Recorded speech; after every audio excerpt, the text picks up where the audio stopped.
need search engine optimization because I've got you. Oh my goodness, it looks good. Hi, it's me in my yellow convertible. Hello, my name is Alanis King, and this right here is a 1997 Audi Cabriolet. That's right, it's convertible day. And as you can probably tell from my pants, my shirt, my hair, and the fact that I'm shivering a little, it is pouring and it is windy outside today. I just have this natural intuition for the weather, right? I know when it's gonna be beautiful, and I know when it's gonna be the right day to drive a convertible. So here we are. This Audi Cabriolet is really cool. It's super rare in America, it's bright yellow, and it gives us the opportunity to learn something new today. But before we do that, I should tell you, this Audi Cabriolet is now available on Cars and Bids. If you want to check out more photos when it's sunny outside, see the full spec list, or maybe even bid on it, you can check out the link in the description of this video. Before we get to this Audi Cabriolet, let's talk about where it fits in Audi's history and lineup. Cabriolet in the car world basically means convertible, but in the pre-car world, it meant two-wheeled, one-horse carriage with a folding leather hood, which pretty much fits with what this is. You might have heard me say Audi Cabriolet at the beginning of this video and thought, isn't there supposed to be a word in between those two words, like a model name or something? And in the modern world, yeah, that's pretty much required. But Audi Cabriolet is such a quintessential 90s name because it technically tells you exactly what the car is. It's an Audi and it's a cabriolet, but it doesn't really give you something to hook on to, right? There's no search engine optimization. There's no specific model name. And that's why I think it's so 90s. This car was named before you had to think about what Google search results would show, because that's what everybody looks at now. And if you search Audi Cabriolet in modern times, if you want to go search it right now to brush up on your history, it's going to be kind of hard to find stuff because it's just not optimized for modern internet searches. But you don't need search engine optimization, and you don't need to Google the Audi Cabriolet, because I've got you. I'm going to tell you about it today. The Audi Cabriolet for the American market was based on the Audi 90, which was the upmarket option over the Audi 80. And the Audi 80 preceded the modern Audi A4, which is on the smaller and more affordable end of the current Audi lineup. The 80 spawned all kinds of cars, coupes, wagons, convertibles, you name it, and there was an Audi 80 for it. Even Princess Diana had an Audi 80 Cabriolet. A dealership gifted it to her, and she drove it for 4 months before giving it back with 4,000 miles on it. When the car went up for auction recently, the auction house selling it called it potentially the most photographed car of the summer of 1994. And I mean, they're right. If you think about it, you know what car I'm talking about. You've seen the photos of Princess Diana in her Audi. Princess Diana's Audi 80 was a big deal. Sales of the car shot up just because she had one. And a writer for The Telegraph actually said in 2022 that they went to that dealership after she gave the car back looking for a car. And they said, why is this 4-month-old, low mileage car already back on your lot? Surely there's something wrong with it. And the dealership said, no, it was Princess Diana's. And they said, yeah, right. I guess eventually they were convinced because they ended up buying the car for 20,000 British pounds. Audi sold the Cabriolet in America for a handful of years in the 90s. But during that time, AutoWeek reported that only 6,000 total were sold. That makes the car pretty rare here. When Edmunds drove the 1997 model year Audi Cabriolet, they talked about how sales weren't great in America. They said its aging design and high price steered buyers elsewhere toward cars like the BMW 3 Series, the Saab 900, and the Ford Mustang. Edmunds was not exaggerating about the high price of the Audi Cabriolet. The New York Times reviewed one in 1994 and said the sticker price was $40,200. I put that into an inflation calculator, and that is $83,000 today. What? If you're curious, the modern 2024 Audi A4 sedan starts at $41,000.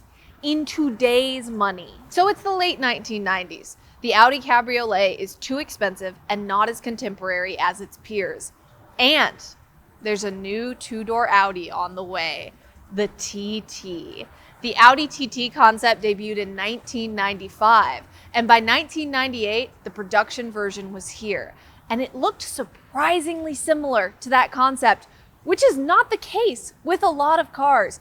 It looked good, and its introduction coincided with the end of the Audi Cabriolet in America. That brings us to this car, the 1997 Audi Cabriolet. And I want to show you. The hood release is in the logo. Isn't that cute? This car has a 2.8 liter V6 engine rated at 172 horsepower and 184 pound-feet of torque. This powers the front wheels through a 4-speed automatic transmission. That's right, we got 4 forward gears. My hair was in my mouth that whole time. It's hard not to notice this car because it is bright yellow. And when you see a bright yellow Audi, you know that the person who bought it didn't just show up to a dealership or saw a Craigslist ad one day and said, yep, okay, that'll do. The person who buys this car wants a bright yellow Audi from the 90s, and I think that is so respectable. The person who currently owns this car actually told me the color was the reason they bought it. They used to restore BMW 2002s, and this one reminded them of one of them. And they figured, hey, I'll buy it, fix it up with my daughters, drive it around, and then sell it a little while later and get something else. So that's what they're doing. This color is called Brilliant Yellow, and when they got this car, the current owner realized they never saw anything else like it. So they tried to figure out how many Brilliant Yellow Audi Cabriolets there are in America, but they could never find any hard numbers. The current owner told me what they like about this car is the simplicity, because it was born in that wonderful, peaceful era without beeping and lane sensors and everything like that. And they said they liked the fact that it was born too early for that stuff, but late enough to have features like airbags and ABS. We have, of course, reached my favorite part of our programming, and this is just an extra awkward thing to do sometimes because I'm currently under the Marriott awning because the front desk person was so nice and let me park here in the pouring rain, and I'm sure they're like, I thought she was filming the car, not kidnapping herself. Such is life, we cannot skip it. So, the trunk, decent amount of space in here. Problem is, I'm not super flexible and my pants are really stiff, so it does make it hard to bend forward like this, but I think if coerced or if just encouraged enough, I could let out an exhale and we could close this. But we're definitely not gonna do that because this is an old car and I would get stuck. So here we are inside the 1997 Audi Cabriolet. And I wanna tell you, when I first saw the inside of this car, when I picked it up this morning, I thought, wow. You know when you look inside a 20-year-old car, 30-year-old car, however old a car is, you look inside of it and you expect it to be worn in a lot of places and you expect there to be scratches and issues and things like that. I saw the inside of this car and I thought, oh my goodness, this looks brand new. These seats are new, so they do not have the leather wear on them. They look incredible. Oh my goodness, it's like a time capsule. The fact that the seats don't have any issues with them and the dashboard is so perfect and clean and there are no scratches or anything in here. I mean, it's shocking. I feel like if I sat in this car and it was someone else's car and I didn't know anything about cars, I would go, oh my goodness, you really like this car. And that's so special to me. I think that's so cool. The design of this car is very interesting because I feel pretty tall for it, actually, because our dashboard is kind of down here. I'm kind of looking down at it. I'm looking down at the road. And so I do feel pretty tall for the design in here, but it's so perfectly maintained. Like, oh my goodness, it looks good. But when you get over how new this interior looks use-wise, you see how old it is functionality-wise. The vents, to me, look like Napoleon wafers. They look just stacked onto each other. They're basically rectangles with horizontal slats, and they just look like they're stacked. It's cute.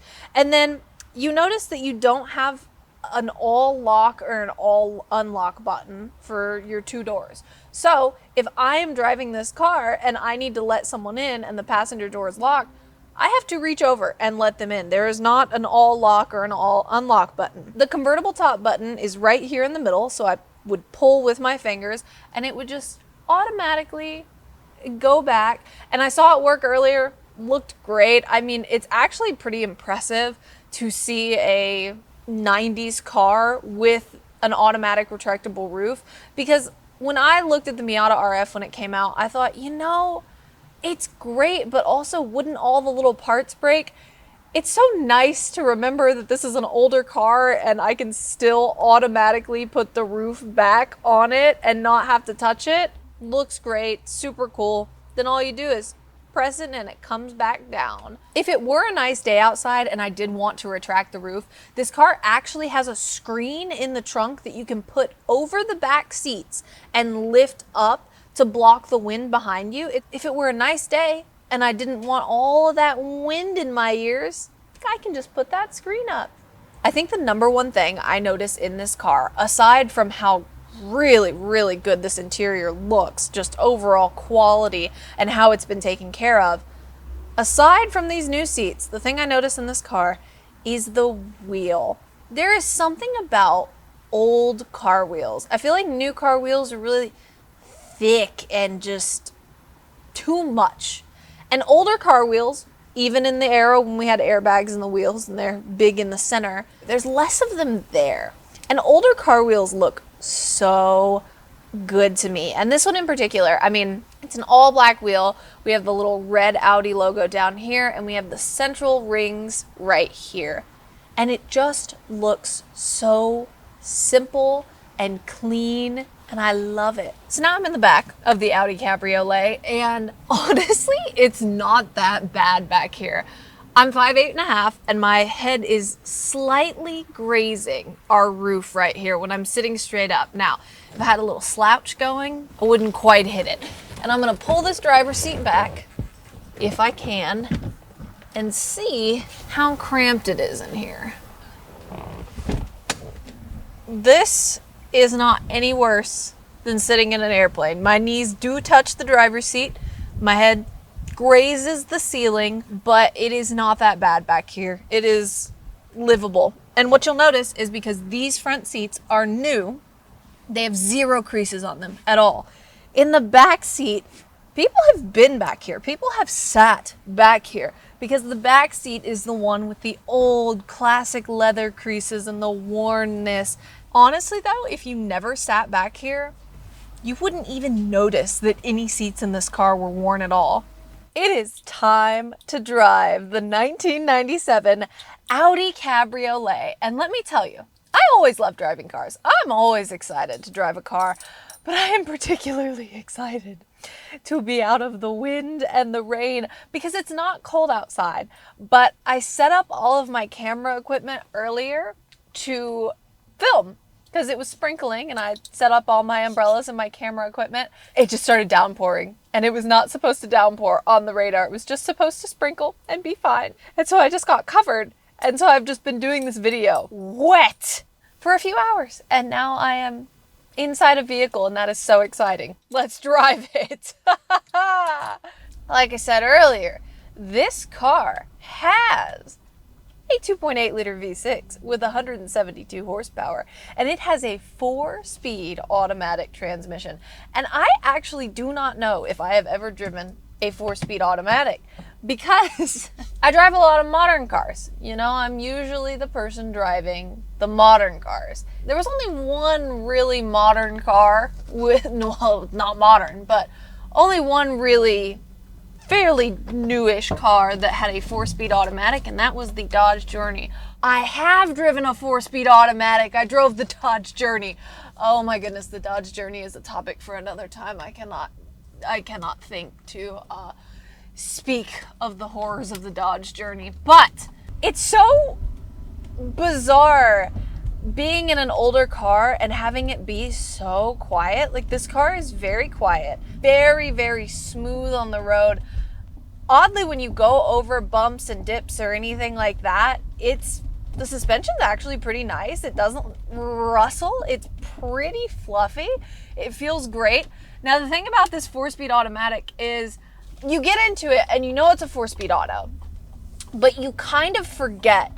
And when the car is between 20 and 40 miles an hour, you're a little confused because it's just trying to go faster, but it hasn't shifted yet. Because when you're in a 4-speed automatic, the shifts come a lot further apart because there are only 4 speeds. So between like 20 and 40 miles an hour, you're waiting for the car to shift because you're used to driving cars with more gears, and you're just like, huh, it hasn't shifted yet. I'm waiting for it.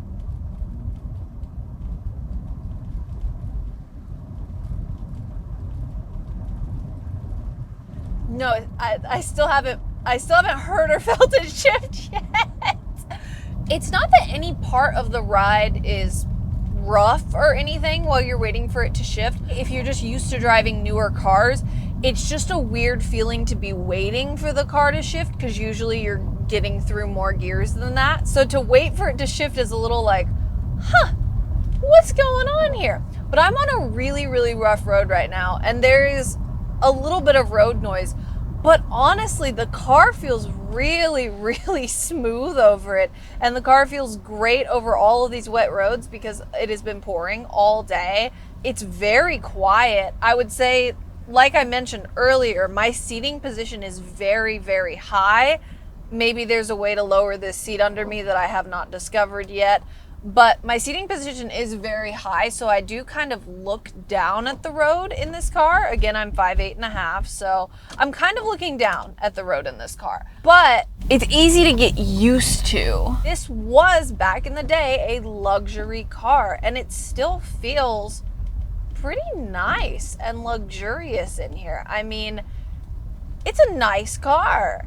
And the seats are really cushy and new and great. Oh my goodness. And I'm just looking over this yellow hood and I'm like, oh my goodness, it's me and my yellow Audi convertible. I feel like I would just be having the absolute time in my life right now if I had this top down, because I would just feel so purposeful in my yellow Audi convertible. And I feel like people would be looking at me and I would be like, hi, it's me in my yellow convertible. But unfortunately, it's rainy and dreary outside. And you know what? I am the only vehicle out here that is not a dreary color. Everything else is white, gray, or black. And then there's me. There is no sun out today, but I am the sun. There's a little bit of weight to the gas pedal. It's not just airy and non-existent. There's a little bit of weight.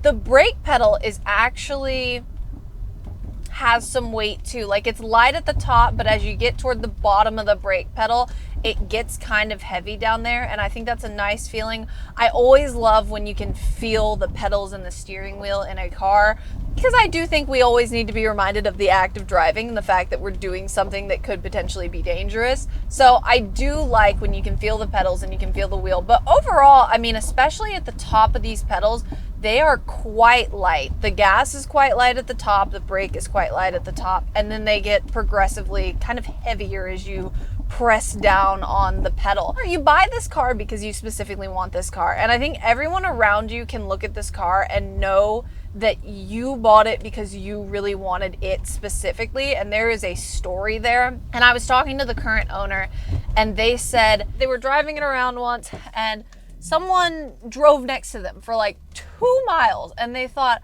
why is this person driving next to me? why are they right next to me? And eventually they hit a stoplight and the person started asking them about the car at the stoplight, because you can do that in convertibles, right? You have the top off so people can just roll down their window and talk to you whenever they want. And I just think that's so cool, because even if people don't know what your car is, I think if you buy it in an extreme color, they know that you meant to buy that car and they want to learn more about it. And I think that is a very cool part of car culture, that you don't necessarily have to be a car nerd to wonder what makes other people car nerds and wonder why they like other cars so much. I think this car can do that for you, and it can do that for other people, and it's just something to bond over, even if the person asking doesn't really know a lot about cars. And oh my goodness, I just went over the bumpiest patch of road and it felt great. I mean, this car does a pretty good job of absorbing this stuff for its age. It's